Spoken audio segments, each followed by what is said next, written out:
Alright, we should be live. Microphone looks good. Video capture. Alright, we're back.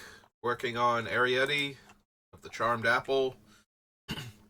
We've got her down to 89 spells.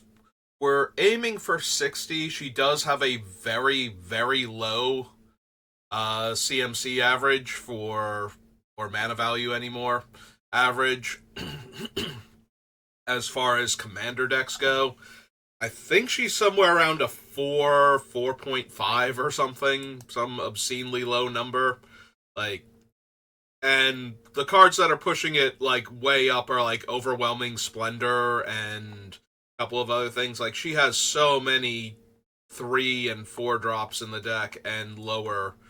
So I think most of her spells are actually 3 drops out of everything in the deck. So we can cut a few more cards.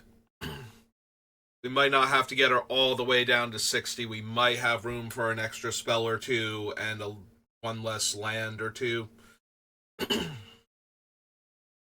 But we'll have to see. I might also mess around with her mana rocks a little bit. Because I don't actually have like Orzhov Signet on the list or anything, and I do have like Mind Stone, and maybe I want to flip those around. Although with how low her average requirements are, maybe Mind Stone is better. Maybe I ditch Chalice of the Void or something. Not Chalice of the Void, Everflowing Chalice. Sorry, wrong artifact with effectively double X in the casting cost and the word Chalice in the name as far as what you're going to do with it goes. Technically, it's a 0 and you pay multi-kicker, but, you know. When you pay 2 per counter you want on it, or you pay twice X to get that many counters on Chalice of the Void, it's kind of the same thing in the back of my head.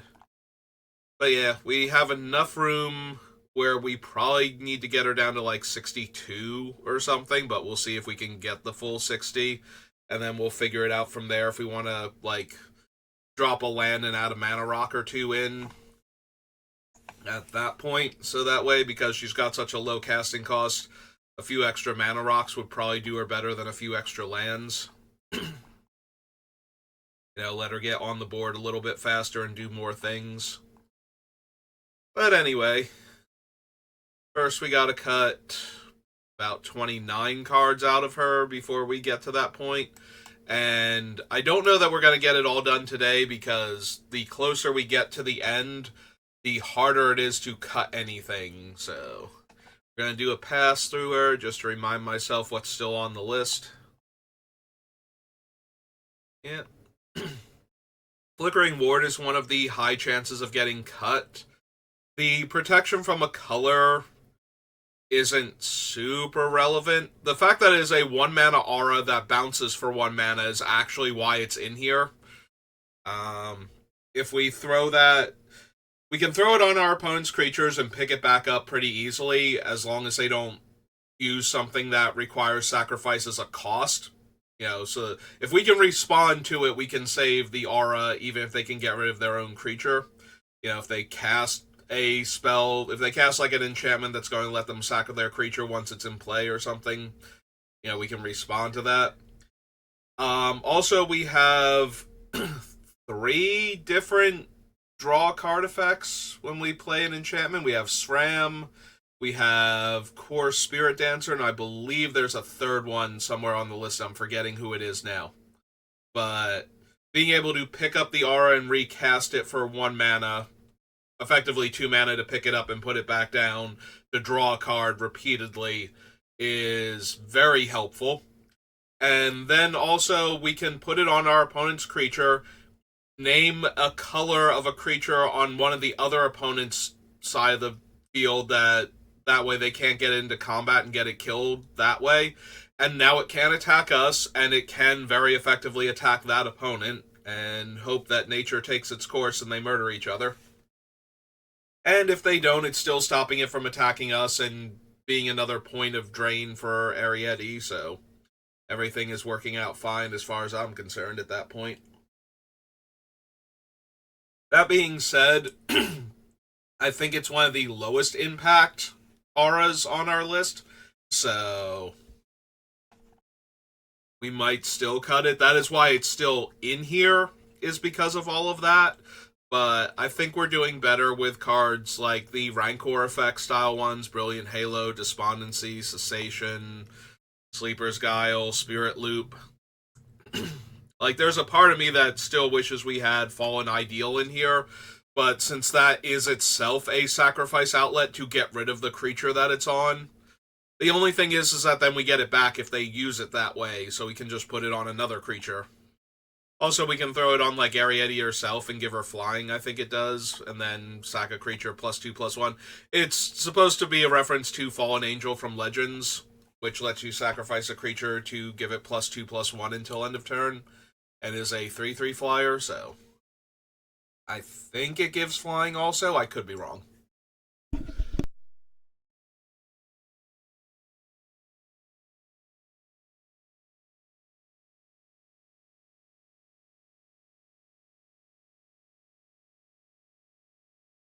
Yeah, I tried to clear my throat out a little bit. We'll see if that works.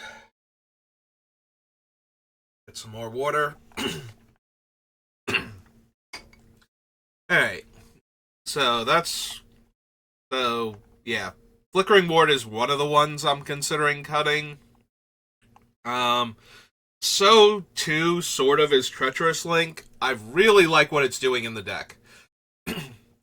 Like, I think I would rather have Treacherous Link than Inviolability, for example.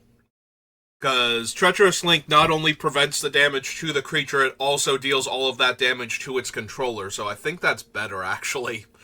In fact, now that I've made that specific comparison, now Treacherous Link is staying, and I'm more inclined to cut one of the Inviolability variants and keep the Treacherous Link, since it's doing the same function, except also hurting the player, since I want to put the auras on my opponent's creatures more than my own anyway. Now, granted, having Inviolability on, like, Sun Titan so that it can just attack with impunity, also super helpful, but I think I would much rather just have the Treacherous Link to make the opponent's things worse.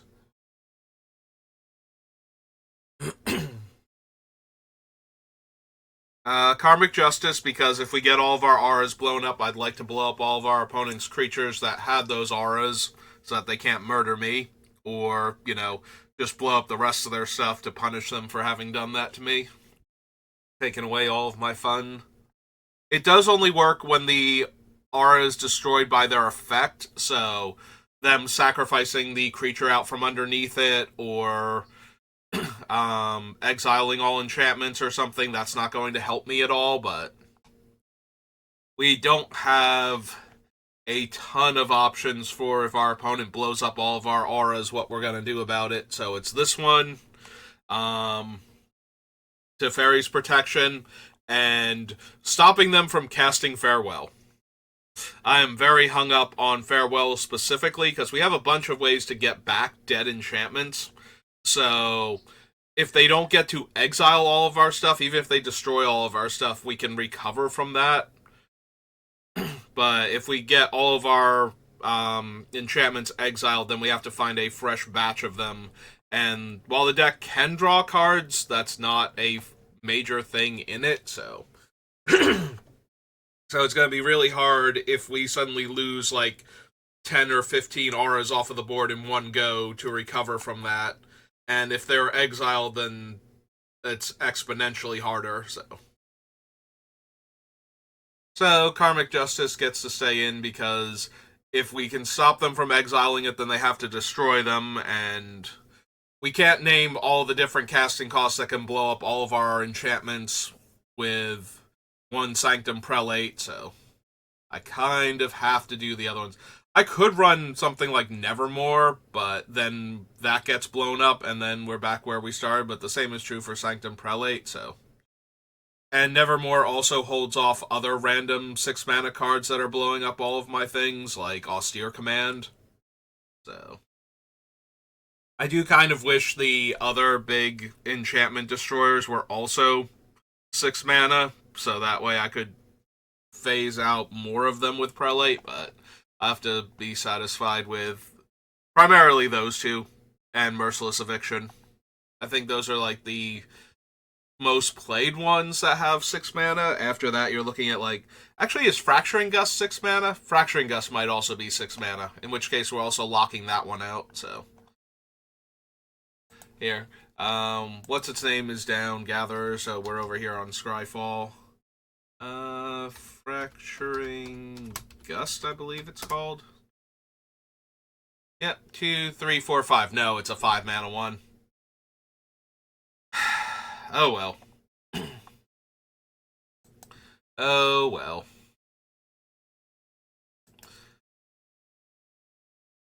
Alright, Grave Robber is one of our primary graveyard hate cards. We did also have the General's Enforcer on the list, but I cut him because I don't really super care if Eriette has Indestructible. It does help, but also if we're going to give her Indestructible, we have Indestructibility to do that. Or the other aura that does it from the commander set. Sorry.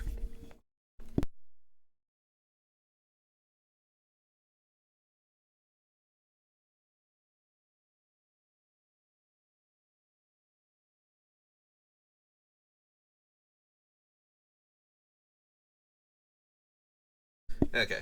I popped the microphone because I was trying to mute it so I could prevent that coughing fit from making it onto the stream and the VOD and everything. Let's see. Face Fetters, still one of the best arrest effects that we have. It does allow for mana abilities because it can hit lands, and they didn't want it to be a land destruction spell, but it does shut off all the utility effects of the land at least, so, you know, no animating into a creature or using it to pump your guys or drawing cards or whatever else lands are doing nowadays.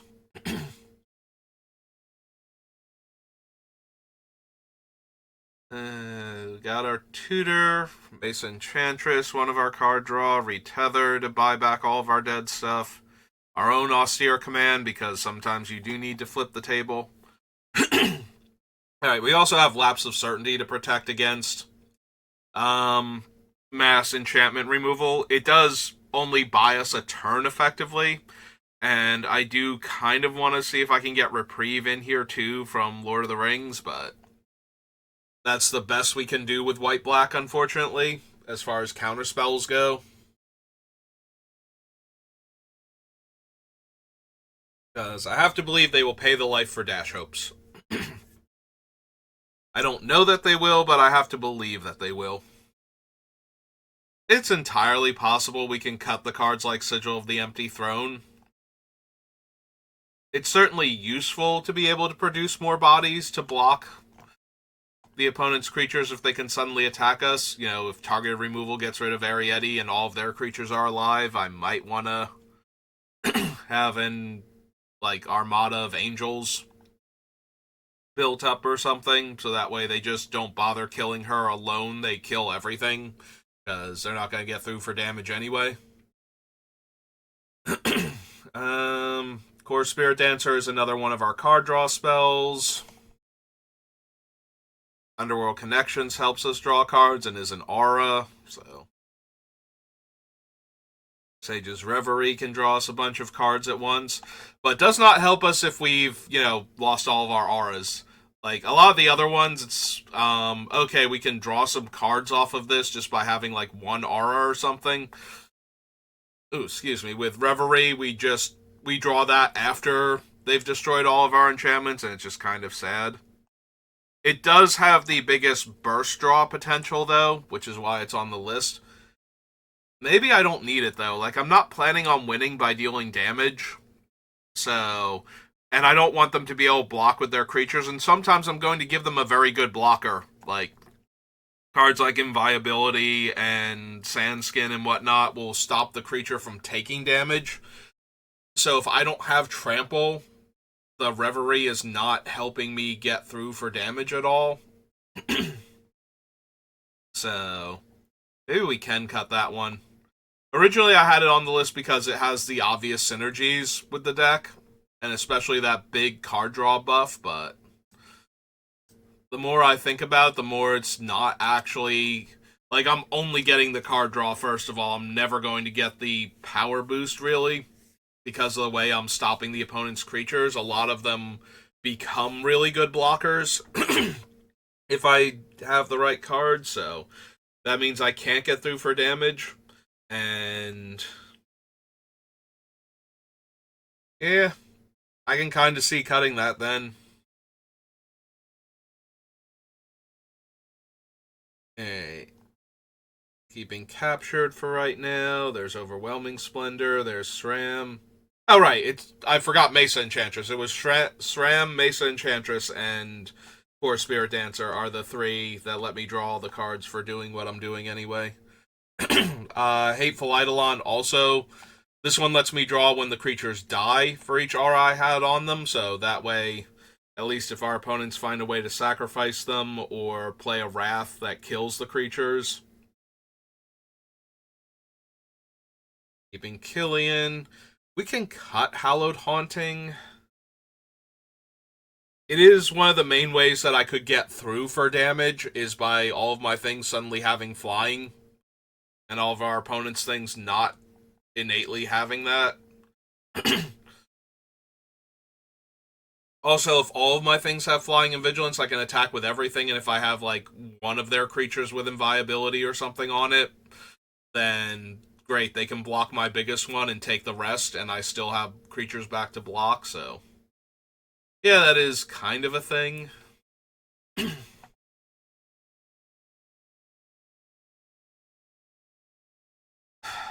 guess it's possible we could cut the Eternal Wanderer.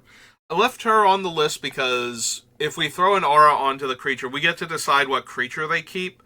So when we do her pseudo ultimate, so we can leave them with a creature with the aura that we control on it, and then they won't be able to attack us or the Wanderer with that at all.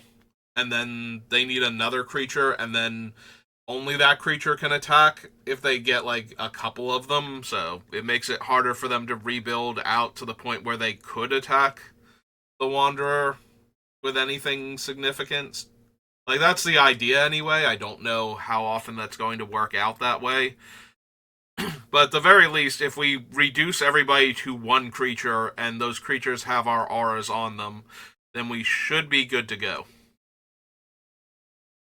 So I'm inclined to keep the Eternal Wanderer. One of the biggest things against her is that she is a 6-drop. I really wish I had another 5-drop Wrath instead of her, like another Winds of Wrath type effect. Winds of Wrath is definitely our best Wrath since it leaves all of our auras in play when we do that, and means we can throw one of our auras on Eriette just to stop her from dying. Like, even if we put one of the marginally negative ones on her, it's still pretty good. Just to keep her alive through that. And if we can do one of the ones that will bounce back to our hand or something. I'm keeping the Reaper for the same reason I have the Eidolon. Although, maybe I only need one of those two then for extra card draw. Tutor, Starfield gets back our dead enchantments. I can see cutting the Starfield Mystic. Like, it just becomes a big dumb creature, and it makes our things a little cheaper. So maybe I don't actually need that one. High casting cost is not a problem, so I don't think I need, like, all of the cost reduction. It does help with things like the Splendor or even the Starfield, but that's about it. So maybe I don't need him.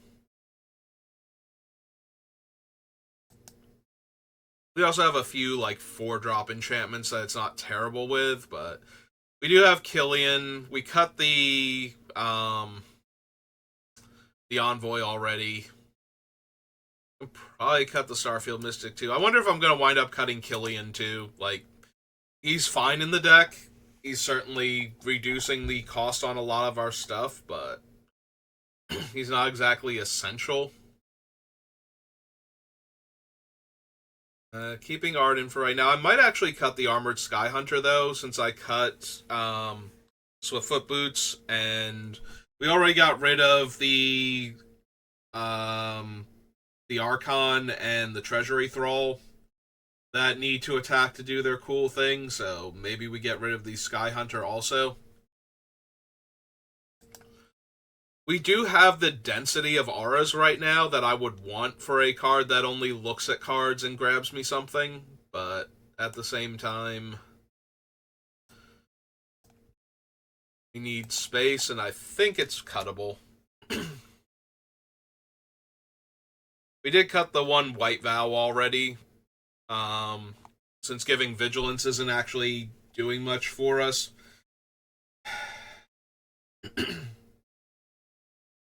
I'm wondering if I want the Vows more or if I want the Impetuses more. The Impetuses do more harm to our opponents by forcing them to attack, but the Vows stop the opponent when we get to heads up from being able to attack us, while the Impetus makes them attack us if able, although they still, like, if they get rid of Eriette, they have to get rid of Eriette to attack us, so I guess that's still... But if they get rid of Eriette while I have the Vows on them, they still can't attack me. They function as pacifisms at that point, or at least for the attack step, if not for blocking when I attack. So if they kill Eriette, they still can't attack me, whereas if they kill Eriette after our other opponents are dead, they can and in fact must attack us with the Impetus creatures. Then again, 2 out of the 3 Impetuses that we have are, like, relatively good for us. Like, the white one is only giving +1/+1, so its impact is minimal because their creatures are attacking me and therefore don't get the bonus. The parasitic one drains them 2, so it undoes the 2 damage the extra 2 damage that it's giving them. So the worst one for us is actually the ghoulish one.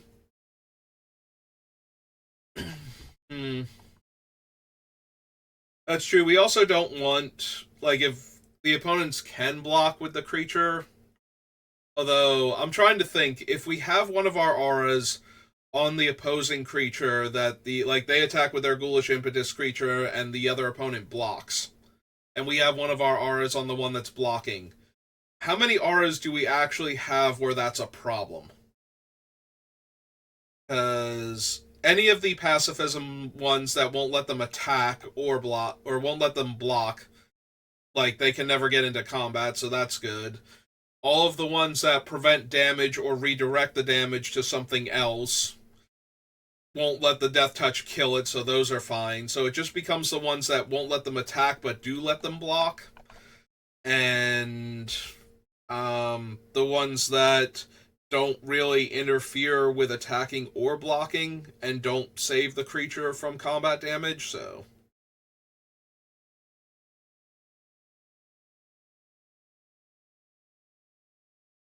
Also, this has the very, very, very minor downside of if I return it to play and I have to choose my own creature becomes goaded. So I don't have to... I can attack whoever I want to because it's my effect that's goading it, but it does force me to attack with the creature now. So if Eriette or something is the only creature left in play, and she grabs that, then she has to attack, and if somebody else gets a creature down that can kill her, then I have to attack elsewhere, and I can't block anymore, and yeah, things get a tiny bit awkward, but not... Like, that's such a corner case for that to happen. I'm wondering if I just don't need it because I don't need all of the impetuses, but... Because I have so many cards that are kind of in that same subset. I'm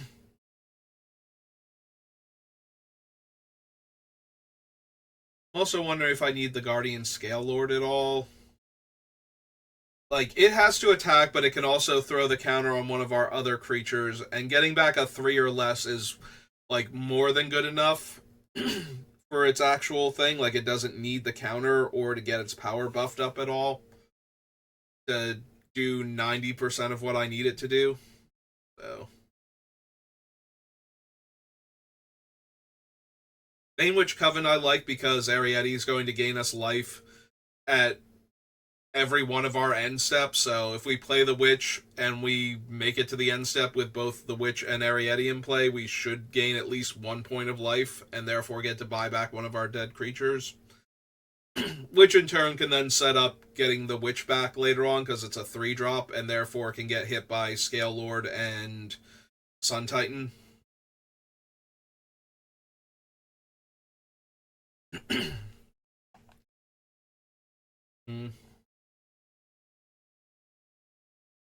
And then we're into the subsets of cards. Alright, so we got 1, 2, 3 that we cut off of the list. So that brings us down to 86. Yeah, I'm almost halfway through my thing, and we've gone through the list once and gone over all the cards. So we need 26 cards cut.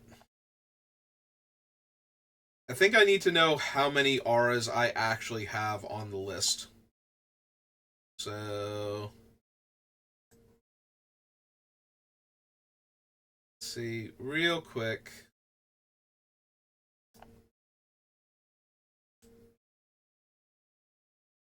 I guess I don't need to do that. There will still be mentions of auras on other cards up here, so let's just start up here and go aura and see.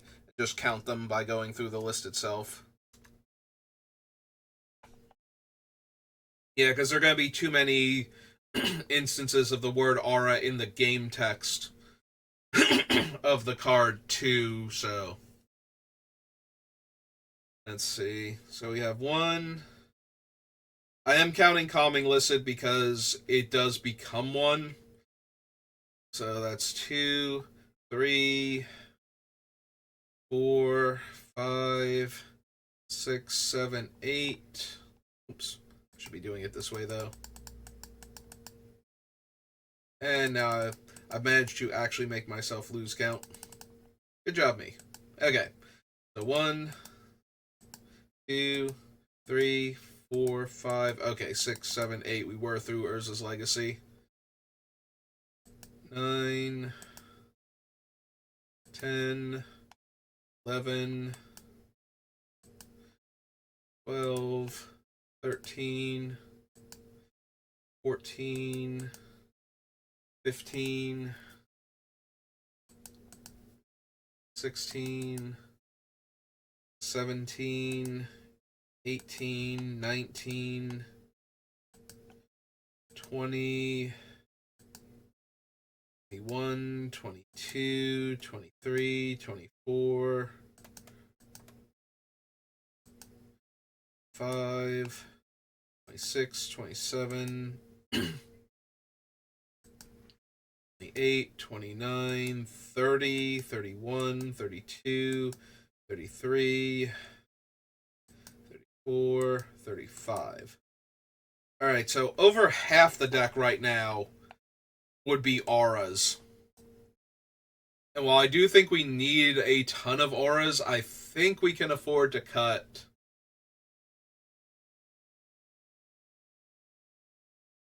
several of them. I feel like we can definitely cut 5, get us down to half the deck being auras, and then I feel like we need to cut probably another 5, roughly.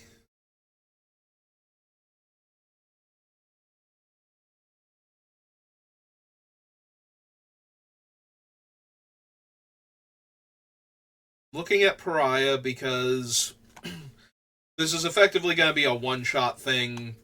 We're going to take a bunch of damage and the creature's going to die. And the only helpful thing about that is if it happens because Eriette died, then that buys us the 1 turn to get her back into play. But I think that's the only thing it's really doing for us. It also stops, like, incidental damage from hitting us. I believe Pariah is all damage, not just combat damage. Oops, that is not how you spell Pariah.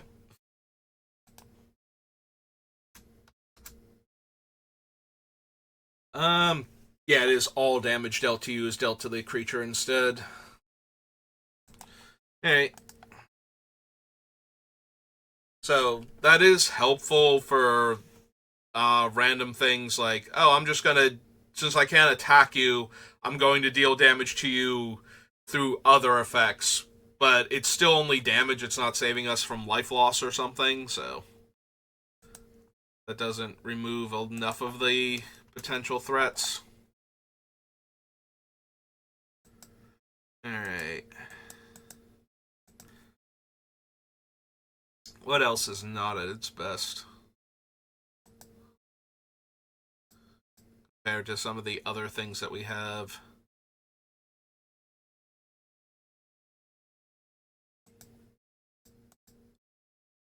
Spirit Loop, Retether, Prison Term, Spirit Dancer. I can cut the Glistening Oil. It slowly kills the creature over time. It switches its damage to Infect, so if we're careful about it, it even stops our opponents from being able to kill us. Like, if they kill Eriette and can attack us, we might get, like, 4 or 5 poison counters from their big thing, but then that's it.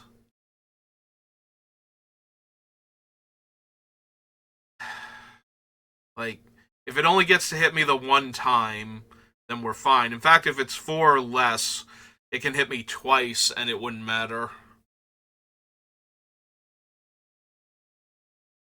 As long as they don't have any ways to proliferate or have any poison counters in their own deck. That being said, it hurts to cut an aura that actually comes back when the aura gets put into the graveyard from play. Like I said, I kind of want Fallen Ideal in this deck despite how bad it is in the deck. So the idea of cutting Glistening Oil just makes me sad.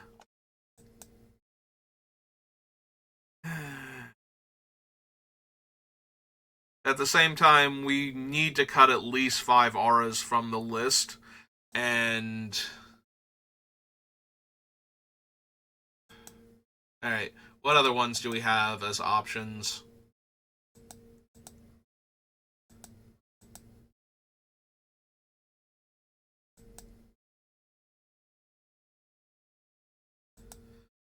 Disruption, Indestructibility, Spirit Mantle, Pilgrim.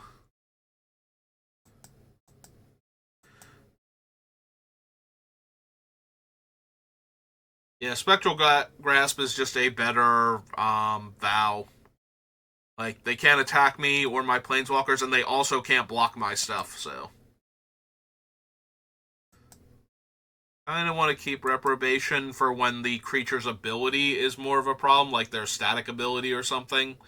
So that way we have a backup Darksteel mutation, effectively.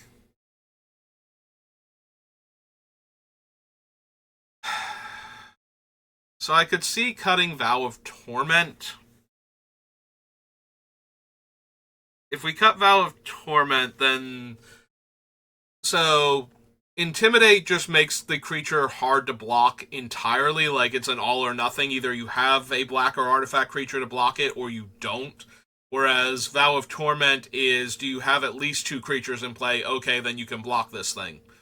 So, the Vow of Malice feels like it gets through for damage more often if the opponent attacks another opponent. Like, it's harder for them to go, okay, I'm going to attack you and you block and you kill my guy, so that way this aura goes away and we stop taking damage. They literally can't block the creature with Vow of Torment on it, or I'm sorry, Vow of Malice on it, unless they have a black or artifact creature, and then that creature has to be big enough to kill the creature with Vow of Malice on it. So if I have to cut enchantments, I think I can cut Torment then out of the vows.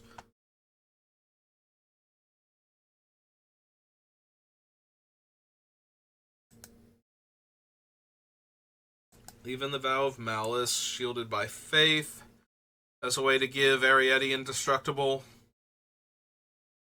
Protection. Maybe I do cut Curse of Fool's Wisdom. There are going to be some players where it's really strong against them, but we're draining players anyway. So I don't know. And this is also a 6-drop aura, which means that if we have the Prelate out, we can't even cast it. So that's another minor strike against it.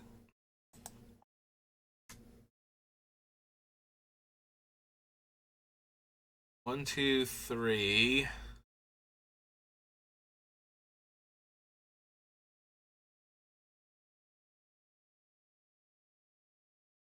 Alright, so Fool's Wisdom. Vow of Torment.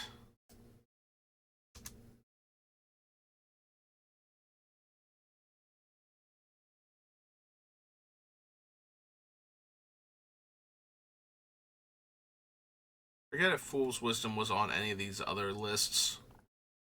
Yeah, it doesn't look like it. Okay, so 1, 2, 3.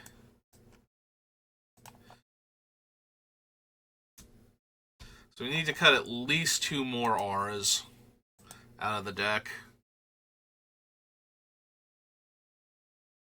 Well, considering I was seriously considering cutting Flickering Aura anyway, or Flickering Ward anyway, and I need to cut at least 2 more auras out of the deck in order to make room for non-aura cards.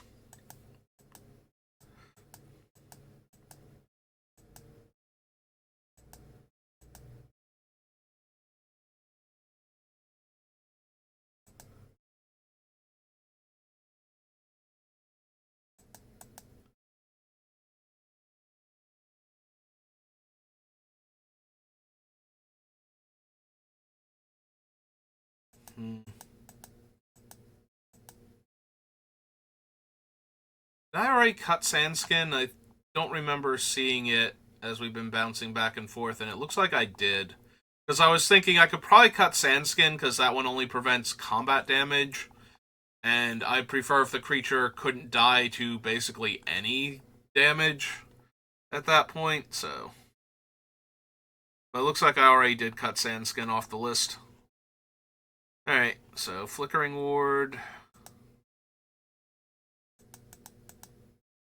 Questioned Authority, Cage of Hands, Art of Light, Spirit Loop, Retether, Prison Term.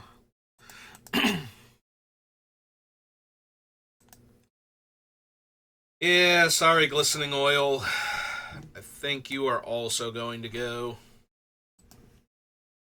Alright, so that's the 5 auras to bring us down to 50% auras in the deck. I have to decide what other cards I want to cut. I'm wondering if I do cut Overwhelming Splendor. I got rid of a lot of the ways to cheat it out, because they weren't really great in this build of the deck. You know, like I don't have a way to sacrifice Academy Rector consistently, so... And I didn't want to... And not only did I not have a way to consistently sacrifice the one witch, she isn't even that impressive compared to the Academy Rector at that point, so... So the biggest strike against this is an 8-mana aura in a deck where the rest of my average casting cost is like 4. Almost. So... If we got rid of this, I think my casting cost might actually go down to 4 on average. Or maybe even less. Like, this one 8-drop is doing a lot of the heavy lifting for the average casting cost, it feels like.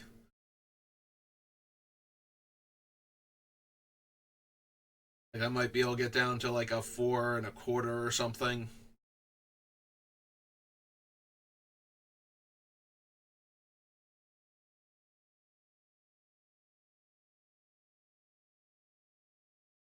Like, it is one of the most powerful things I can do.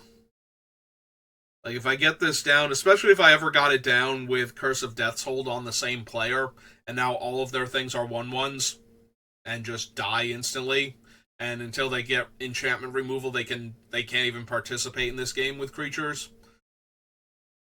So that is kind of tempting. I'm wondering if I wind up getting rid of both of the curses, honestly. The more I think about it, like, if I get rid of Fool's Wisdom and Splendor and Death's Hold, then that's all of the auras now, or all of the curses now, rather. We just cut the entire curse sub-theme.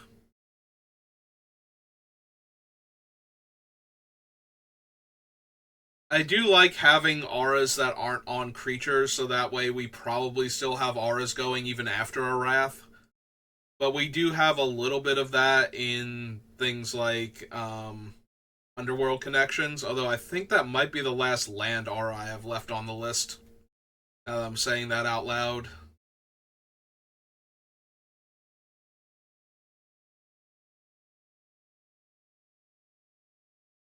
Hmm.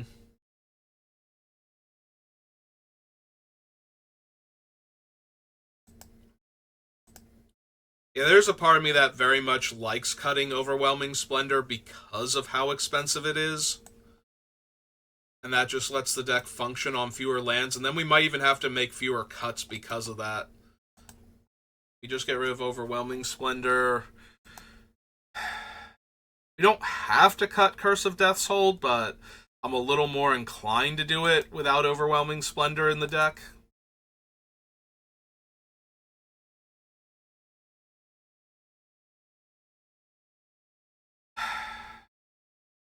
Might be able to cut Rafine's Guidance too. I do like that it's casting from the graveyard, so it triggers the ones for when I cast an enchantment as opposed to when it comes into play, which actually makes that a bit more tempting. So maybe we leave it in a bit longer. I forget which ones are specifically cast as opposed to ETB. To double check that.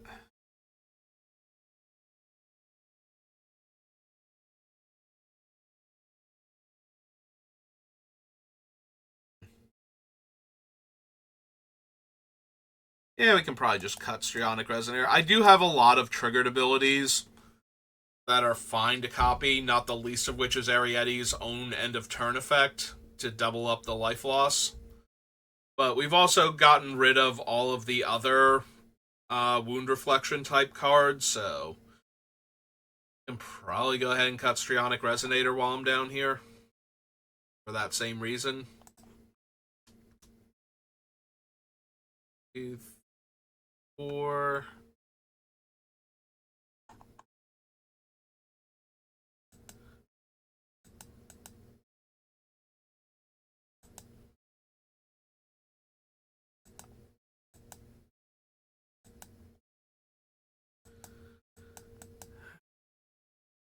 Alright, so we got 4 more cuts.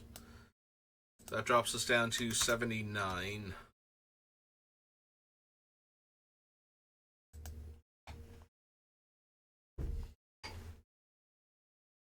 Alright, what are our most expensive mana requirements now? We've got the 5 mana to activate Skull of Orm, 5 mana Winds of Wrath,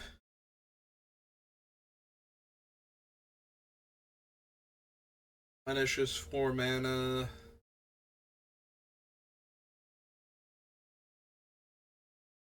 Fate's Fetters, 3 Dreams, Retether. Return to Dust is also 4 mana. Steer Command, Sigil, Death's Hold, Thousand Lashes, Bitter End, Captured,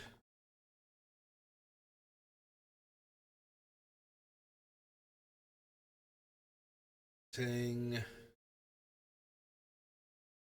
Reaper, Eva,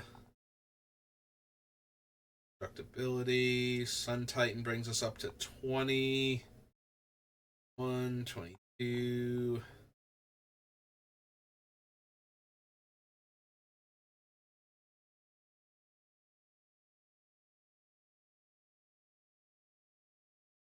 Dragon's 23. Spirit Dancer's 24. Alright, so right now we have 24 cards on the list that cost 4 more mana.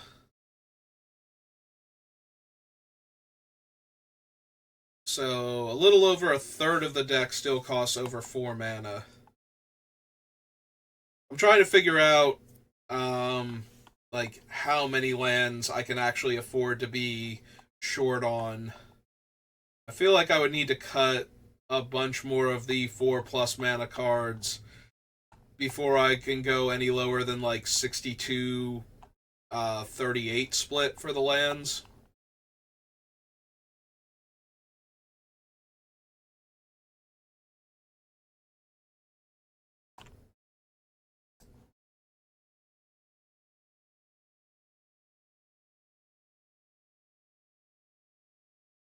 But yeah, I still think we need to cut like 17 cards from the list at least.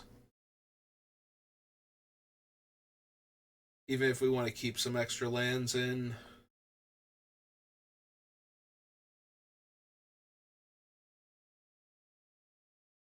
Okay, so we have Demonic Tutor, Soul Ring, Swords, Skull of Orm, Imp Tutor, Winds of Wrath. Now I want to look at the non-auras. Crystal Chimes, Plenish, Karmic Justice. Do I actually need Karmic Justice? Only works if somebody's actually actively destroying my enchantments. Which is a thing.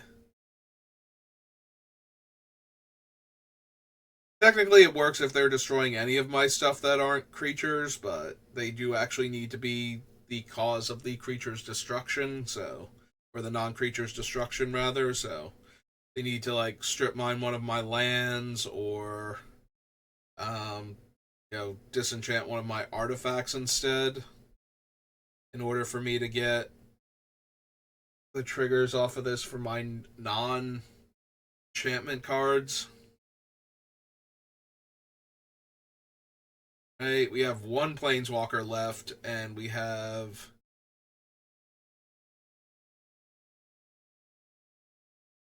like no battles. So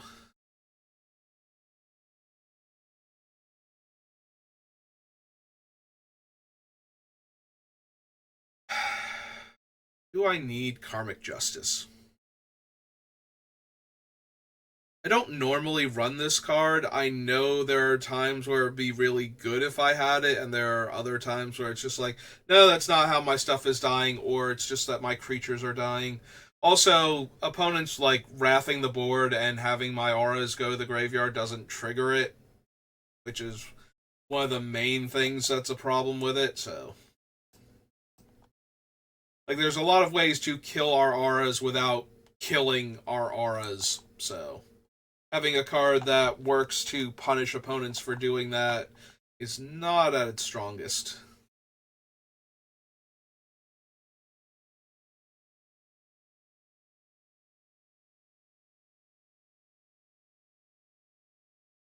Like, part of me still wants Lightning Greaves just to stop Eriette from being targeted.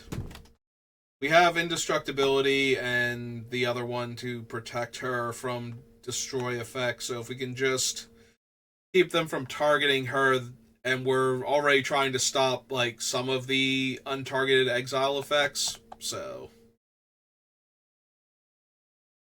we can get her almost to the point where nothing can interact with her, but there's always going to be something. Yeah, I'm inclined to leave the Lightning Greaves in.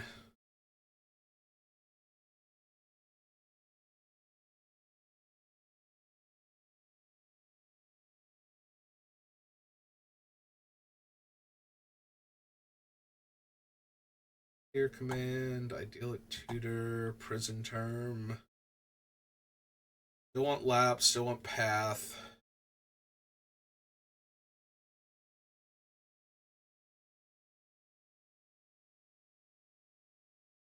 Like, I still feel like I really want the sigil and the hallowed haunting.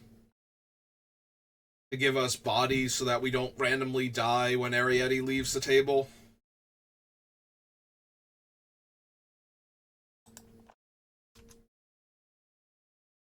Friend is fine. Anguish I'm making is fine.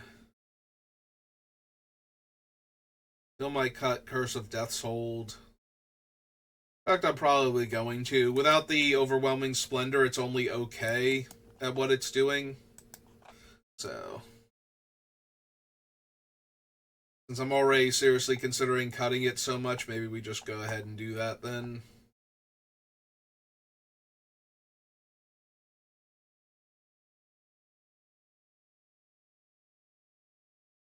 I don't know, maybe similar to how Pariah is more of a cute trick than actually functioning.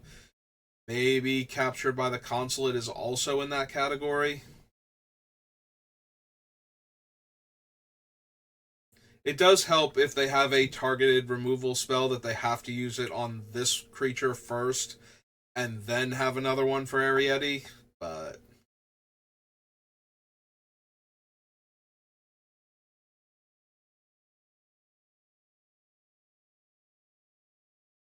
Also, the creature itself can still block, so that one's a lot easier to get off of the table.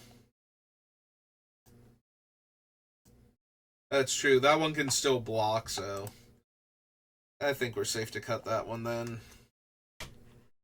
This way they can't get it killed so that they can target Eriette and somebody else can attack us on a subsequent turn.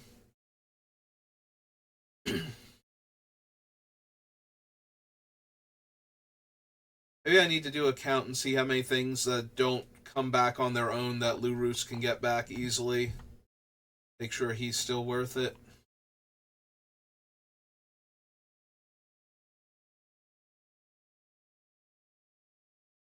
Alright, so we cut those three. Brings us down to 76.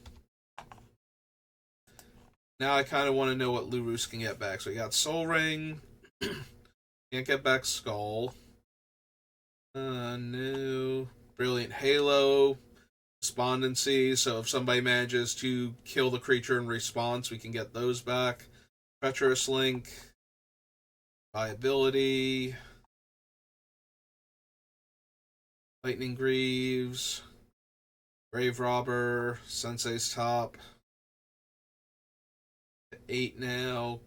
Gold Heart is 9. Spirit Loop's 10.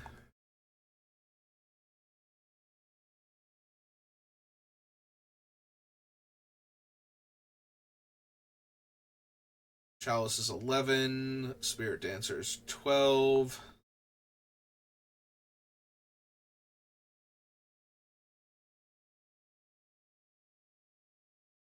SRAM is 13. Yeah, I'm thinking Lurus gets to stay.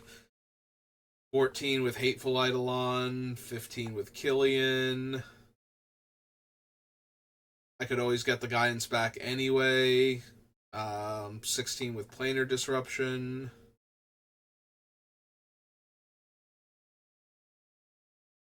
$17 is Mantle. 18 is Grasp. 19 is Reprobation. Hierarchy would be 20.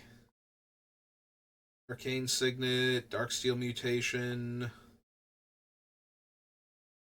Yeah, so right now I have 22 cards that don't get themselves back by default by being in the graveyard. Several of them are the Rancor style auras that fit my color combination, but I can still get them back if the target became invalid, or, you know, while I was casting the spell, or if it somehow otherwise got into the graveyard. And then that'll make it easier to get it back the next time, too. Like, even if Lurus has wandered off in the meantime. Alright, we're coming up on the hour mark. We made decent progress. I knew I wasn't going to finish in the next hour. Hopefully the next stream we will finish off Eriette, but we'll have to see. So thank you for watching, and I will see you next time. Have a good rest of your day.